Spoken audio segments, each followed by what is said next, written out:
María Eugenia Vidal, ¿cómo le va? ¿Cómo estás? ¿Qué tal? ¿Cómo están? ¿Qué tal? ¿Cómo Buenas estamos? noches. ¿Qué trae por Córdoba?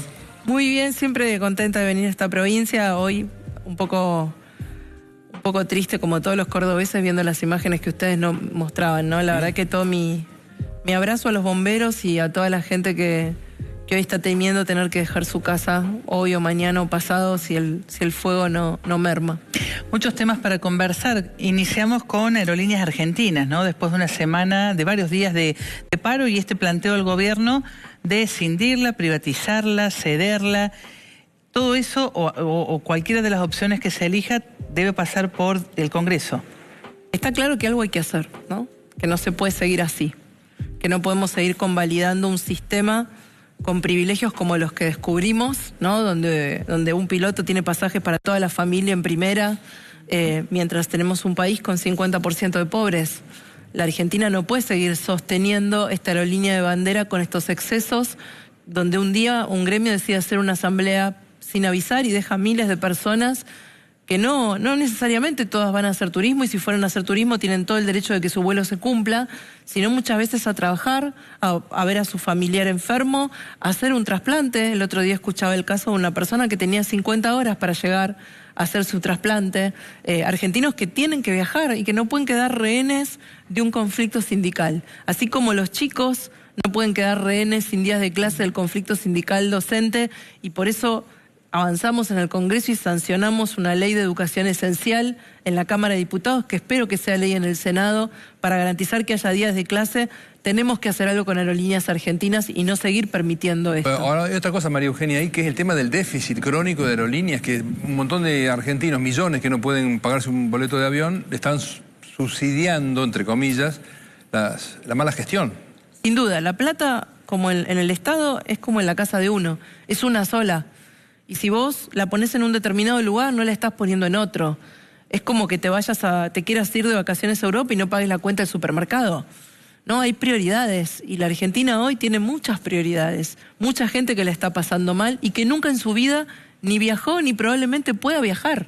¿Por qué esa gente, ese esfuerzo, esos argentinos que hoy les cuesta llegar a fin de mes, les cuesta pagar su boleta de luz, les cuesta pagar su transporte de colectivo, tienen que financiar que otros argentinos puedan volar? Ahora, ustedes le habían dado media sanción en diputados en la ley base a la privatización de aerolíneas y se cayó en el Senado. ¿Los senadores a qué le tuvieron miedo? ¿Al escrache? ¿A quedarse sin los pasajes para volver a sus provincias? La verdad es que creo que hay un falso relato, primero, de que un país es más soberano cuando tiene una aerolínea de bandera. Eso no es cierto. Hay muchísimos países en el mundo que no tienen aerolínea de bandera o que su aerolínea de bandera es operada por otros. En segundo lugar, hay un argumento de que esa aerolínea llega a lugares a donde otras líneas no llegan. Bueno, entonces explíquenme los vuelos que no tenían éxito a Nueva York, o los vuelos que no tenían éxito a otras partes del mundo, que tuvieron que ser cancelados y que pagábamos y subsidiábamos todos los argentinos, ¿no? Entonces creo que tenemos que tener un debate serio, y el debate serio es ¿cuáles son las prioridades? Si, como el presidente dice, y es así, no hay plata, la poca que hay, ¿dónde la vamos a poner? ¿O la vamos a seguir gastando y después pagando con inflación en el supermercado? ¿O la vamos a seguir gastando y después le vamos a decir siempre al campo que no le podemos sacar las retenciones, o incluso se las vamos a querer aumentar? Porque la plata de algún lado sale. Ahora, mucho de esto que decís, ¿no? Bueno, no se puede subsidiar porque eso después se paga con inflación y demás. Es parte de una matriz ideológica que estaba presente en el gobierno de Mauricio Macri, pero no alcanzó. ¿Qué pasa ahora o qué cambió entre la gestión aquella y esta a nivel ciudadano como para pensar que ahora sí se va a cambiar? Creo que sin duda los argentinos cambiaron, muchos argentinos cambiaron y evolucionaron en su manera de pensar después de los últimos 4 años, donde vieron un gobierno que les ofreció sucesivos planes platita que después les costaron caro. Se cansaron de ver el cinismo, la corrupción, y también se cansaron de ver cómo les mentían y los dejaron con 200% de inflación, con 3,5 millones más de pobres, con salarios por primera vez en la Argentina, y esto lo hizo el kirchnerismo, trabajadores que cobraban aguinaldo y vacaciones fueron pobres. Eso no había pasado nunca en la Argentina. Que un trabajador formal fuera pobre, esto pasó en los últimos 4 años. Y los argentinos se dieron cuenta que no era el camino, que lo que les prometían, que era gratis, que era producto de la presencia del Estado, al final los terminaba dejando más pobres. Hoy saben que cuando les hablan de una aerolínea de bandera, que de la soberanía, de que los trabajadores de aerolíneas, eso es a costa de su esfuerzo. Eso es a costa de inflación que pagan después. Eso es a costa de una peor educación pública. Eso es a costa de un peor hospital. Es a costa de ellos mismos. Y no quieren más eso.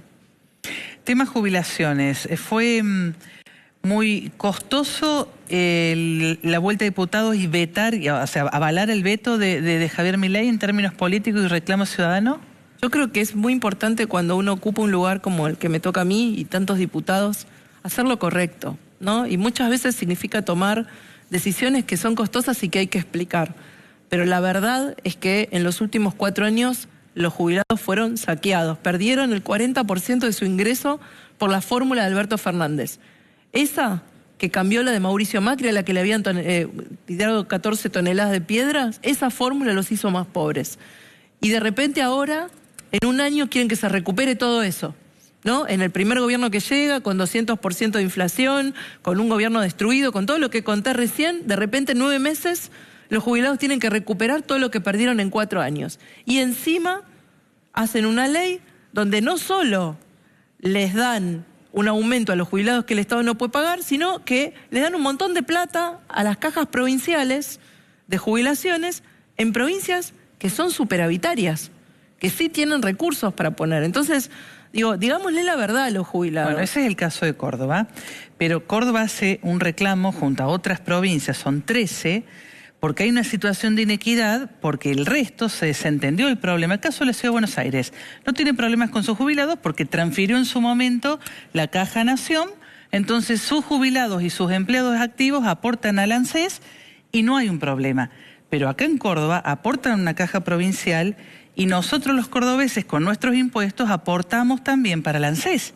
Entonces aportamos la caja propia y aportamos a la caja de ANSES. Ese es el planteo de fondo de las provincias que dicen dame una parte porque es una situación de inequidad. Sin duda, pero no las 13 provincias no están en igualdad de condiciones. ¿Por qué digo esto? Porque hay provincias como Córdoba que efectivamente avanzaron en su sistema de armonización entre la caja provincial y la nacional, y hay otras que no. Pero hay provincias donde la gente recibe plata. No, claro, pero hay provincias donde la gente se jubila a los 50 años. ¿No? En la ciudad de Buenos Aires y en las cajas que se transfirieron, la gente se jubila a los 60, las mujeres, y los 65 a los hombres. Entonces, que una provincia haya hecho las cosas bien, y yo creo que Córdoba hizo las cosas bien, y efectivamente si va a un planteo judicial va a ganar el juicio Córdoba. Ya fue, 2 años digamos, por eso, primero ganó el 15%, después ahora está en trámite por lo restante. No quiere decir que a todas las provincias haya que dárselo. ¿Por qué quiero decir esto? Porque si no, eso lo terminan pagando los cordobeses, los jujeños. Acá no hay, la inflación no perdona a nadie. Sí. No perdona a ninguna clase social, no perdona a argentino de ningún lugar del país. Nos llega a todos y la pagamos todos. Entonces, estamos haciendo un esfuerzo tremendo por llegar a ese déficit cero y sostenerlo en el tiempo. ¿Por qué? Porque es la única manera que vamos a bajar la inflación de verdad. Ahora, no caigamos en lo mismo de siempre. Primero, no hagamos una diferencia entre la provincia que de verdad hizo bien los números, que de verdad hizo el esfuerzo, y no el vivo que se quiere colar en el camino. Y segundo, seamos serios cuando planteamos de dónde se financian los gastos. María Eugenia, te queremos preguntar en otra piedra de zapato que tiene el gobierno de Milei. Bueno, no sé qué postura va a tener el PRO. El tema del financiamiento universitario. Bueno, nosotros somos una provincia de muchas universidades y se prepara para la semana que viene, ya hay paros, hay movilizaciones. ¿Cuál es la postura del PRO? Mi posición, por supuesto, es que tiene que haber un mejor salario universitario. Creo que el tema de los gastos de funcionamiento se resolvió después de la primera marcha, queda pendiente el tema salarial. Ahora, con lo que no estoy de acuerdo es con la herramienta. Creo que el tema salarial debe resolverse, como siempre se hizo, en el marco de una paritaria, y al mismo tiempo en la discusión de presupuesto que empezamos a tener en el Congreso, porque nosotros tenemos que sancionar un presupuesto antes de fin de año. Claro. Esos son los dos lugares, el Ministerio de Educación o el Secretario de Educación, convocando a todos los rectores y a los gremios para saldar este conflicto, y al mismo tiempo los diputados y los senadores garantizando que el año que viene, porque todo esto que pasa con los jubilados, con las universidades, es hijo del mismo problema, que no tenemos presupuesto. El año pasado el presidente actual, tanto el presidente Milei como el ministro de Economía Massa, acordaron públicamente que no hubiera sanción de presupuesto. Luego no se sancionó. Todos estos problemas es porque estamos con el presupuesto sancionado en 2022. Entonces, claro, nada alcanza, nada está contemplado. Por eso es tan importante que ahora sancionemos un presupuesto y que resolvamos los problemas. El problema de los jubilados, el problema de las universidades, el problema de la paritaria, pero es en ese lugar, no en una ley para siempre.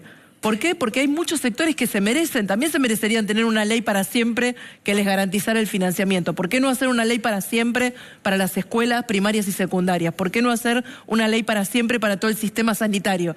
Para eso está el Congreso, para todos los años definir las prioridades y los presupuestos. Fuiste gobernadora y tanto Milei como Caputo les han pedido para el 2025 a las provincias que también hagan una parte o una parte más, un extra en el ajuste. ¿Se puede? Los gobernadores en su conjunto, el de Córdoba, lo que sepa, el de Buenos Aires, ¿podrían ajustar más? Bueno, de hecho las provincias han hecho un ajuste. Las provincias en los primeros 6 meses de este año, en promedio, bajaron un 25% sus gastos. El conjunto de las provincias. Frente a la reducción de partidas que eran nacionales, los gobernadores hicieron su reducción. Y hace 6 años que las provincias son superavitarias. Es decir, que les ingresa más de lo que gastan, ¿no? Y que tienen equilibrio. La mayor parte, de algunos poquitos casos, 2 o 3 casos que no. El resto gastan menos de lo que les ingresa. Entonces, yo creo que los gobernadores han empezado a hacer su esfuerzo. Las provincias han empezado a hacer su esfuerzo. Pero creo que hay una discusión pendiente, que es la de la coparticipación.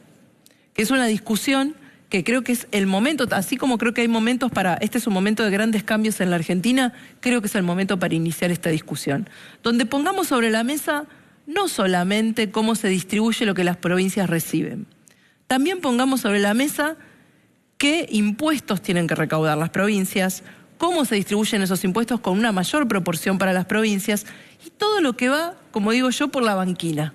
Todo lo que no está en la coparticipación. Los fondos para obras, los créditos, los subsidios que reciben cada provincia específicos. Hay millones de leyes con asignaciones específicas que por fondos especiales le llegan a una provincia y no le llegan a la otra.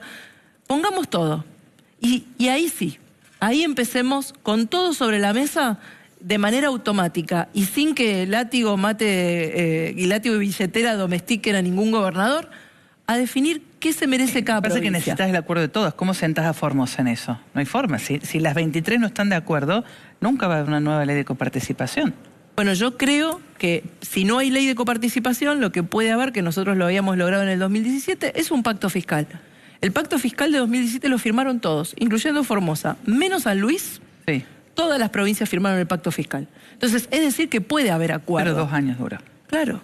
Lo importante de estas leyes es que tengan un consenso, donde los mismos que votaron una cosa no sean los mismos, porque lo peor de que lo que pasó es que los mismos que votaron el pacto fiscal en 2017, los mismos diputados que levantaron la mano de senadores, fueron los mismos que después votaron en contra. Y también eso tiene que ver ya no con una discusión económica, sino qué tipo de política queremos. Después nos quejamos y decimos por qué la gente no cree en la política. Si como diputado levantaste una mano hace 2 años en un sentido y la levantaste en el sentido exactamente opuesto a los 2 años, ¿no? Eso tiene que tener también un castigo electoral. Hablando del veto que planteabas recién, ese tercio que se plantó ahí para sostener el veto, ¿crees que nace como una especie de interbloque oficialista como plantean algunos dirigentes de la Libertad Avanza? ¿Se imaginan ustedes conformando eso y les alcanza eso para gobernar con un tercio? Hoy cada uno de los partidos no estamos en un interbloque. Sí creo que esos 87 diputados representamos una vocación de que queremos que este gobierno le vaya bien y queremos que el programa económico del presidente funcione. Mira, en la crisis del 89 se sumaron 10 millones de pobres. En la crisis del 2001 se sumaron 9 millones de pobres. En la crisis del gobierno de Alberto Fernández, 3,5 millones de pobres. Yo no quiero más crisis. Yo no quiero más fracasos. Porque cada fracaso en la Argentina se paga muy caro. Y después se tarda el cuádruple de tiempo en volver a bajar a donde estabas antes de que la crisis empezara. Yo no quiero más eso. Entonces, yo soy de las que primero respeta la voluntad popular. El PRO propuso un cambio. Ese no fue el cambio que eligió la gente. La gente eligió el cambio de Milei. Y lo eligió hace 9 meses, no hace 5 años. Lo eligió hace 9 meses. Entonces yo estoy en el equipo de los argentinos que queremos que le vaya bien, aunque no sea de mi partido. Te cambio de tema y pido disculpas por lo que voy a leer porque es el tuit de Alberto Samit, pero entiendo que querés hablar de eso. Cuando dijeron que se iban a terminar todos los ñoquis, hablaban muy en serio con una foto tuya en Diputados. ¿Por qué? ¿Por qué? Porque todavía hay gente que no entiende que no hay un cuerpo único para una persona y que detrás de los cuerpos que cada uno seamos, habemos personas con sentimientos, con emociones, con familia, y porque lo que creen que es un insulto en realidad no lo es. No lo es. Decirme gorda es un insulto. Yo no siento vergüenza de ser gorda. No siento vergüenza. Vergüenza me daría robar, vergüenza me daría ser corrupta, vergüenza me daría, como le pasó a Samit, no pagar sus impuestos. Eso me daría vergüenza. Vergüenza me daría meterme con el cuerpo de otros. Eso me parece vergonzoso. Ser gorda, ser flaca, no me hace ni mejor ni peor diputada, no me hizo ni mejor ni peor gobernadora. Pero bueno, todavía hay algunos en Argentina que no entienden eso y me da mucha pena por el mensaje no que da sobre mí, sino sobre muchas mujeres a las que hoy todavía les pesa su cuerpo. Les pesa no responder al estereotipo de mujer bella, perfecta, flaca, joven, y les pesa socialmente. A todas esas mujeres les digo que su cuerpo no las define, que las define lo que son. ¿Qué pensás de Alberto Fernández? Todo lo que se está conociendo. Es parte del mismo kirchnerismo que me avergüenza. La verdad es que me avergüenza haber tenido un presidente que le pega a su mujer. Me avergüenza haber tenido un presidente tan mentiroso, tan cínico y además corrupto. Creo que es una vergüenza, va a ser el presidente que nos haya dado más vergüenza desde el retorno de la democracia, no tengo dudas. ¿El peor presidente para vos? Sin dudas.